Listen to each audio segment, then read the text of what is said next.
Candice, let's start at the beginning. What is your experience in politics so far?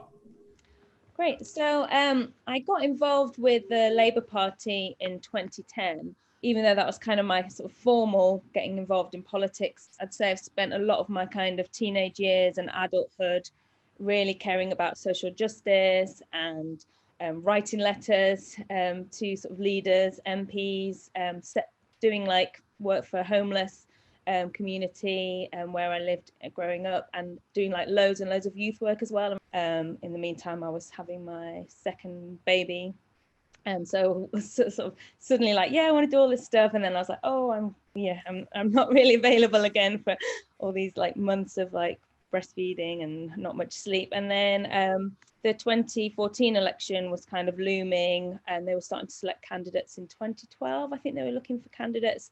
And a few of my Labour member colleagues had sort of said, oh, you should think about being a councillor. I went through the selection process and I stood in 2014. And then, was a councillor. I came onto the cabinet of the council, I think in 2016, a couple of years later. And then I've been on cabinets ever since then. So that's been a real pleasure and a really good experience to be part of the leadership as well at Hounslow. And I've learned a lot and been involved in lots of decision making. And amazing. So what's been your high point in politics so far then?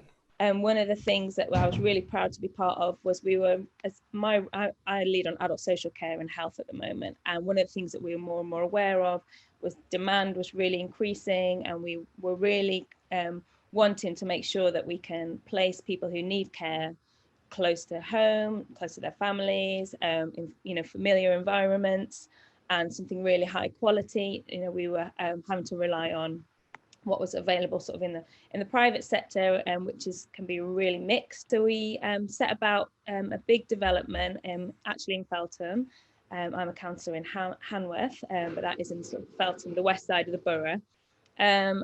We built 92 units. So it's a really big building, and the units are it's been done really beautifully. So really high quality. When I first went to have a look around, it was still sort of bricks and quite fun wearing my hard hat. But then when I finally went for the opening last year, it was just great to see like really good quality rooms. We've built a really lovely garden space. All the communal areas are fantastic, although they've been a lot less in use because of the pandemic. But the potential for a site like that is huge. So that's, I guess, something that I'm really proud of. Sure.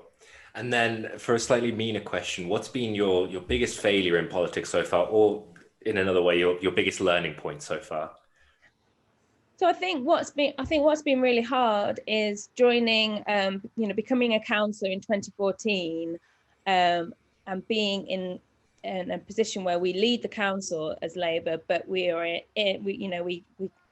came into austerity. I came into a time when we were having to like cut budgets, and that was really, really hard. I do believe that we were making those decisions with our Labour values, and what we did was make sure that all our sort of really essential services to vulnerable people were protected.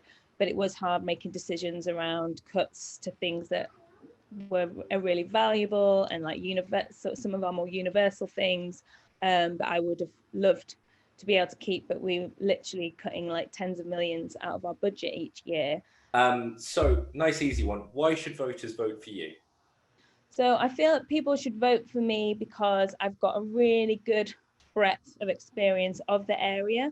So I've worked here since I've moved here. I've been in and out of work across the Southwest. I've worked for Kingston Council. I've worked for Hounslow Council. I've got my children are in like Richmond School and Hounslow School. So I've got kind of experience sort of raising children, doing those sort of early years, and really understanding the needs of like the community as far as the needs that parents have.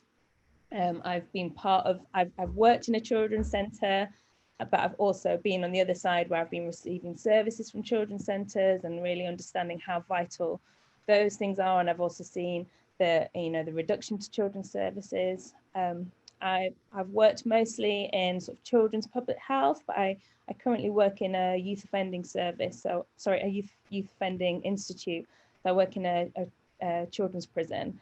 And so I really sort of see the harsh end of like basically when society fails to kind of protect our children and keep them safe, and they get involved in crime and then, you know, end up in custody. So I feel like, so for the issues that I face in London, I've just got a really sort of breadth of experience based on my professional work, my sort of just day-to-day living, working, going to the parks and experiencing all the good things that the Southwest has to offer. And then also I have got 6 coming up 7 years where I have been like listening to people, developing policies, implementing policies to improve people's lives. So I feel like I've really got a good grasp of what the needs are. Absolutely. And then just finally, what's a fun fact about you that we might not have heard? Well, you might not know that in my sort of late teens, early 20s, I did a lot of dance, although I still am very passionate about sort of arts and dance. My kids are now involved in arts and stuff in Kingston. But yeah, I was in a street dance band. I was a backing dancer. And so we traveled Europe and a little bit of America. So that might be something that, and luckily it's kind of like late 90s, early noughties. So not much on no social media. You can get a couple of things. So I'm quite lucky that you can't find it on the internet really. Online at riversideradio.com on your smart speaker. Play Riverside Radio. And now on DAB Digital Radio.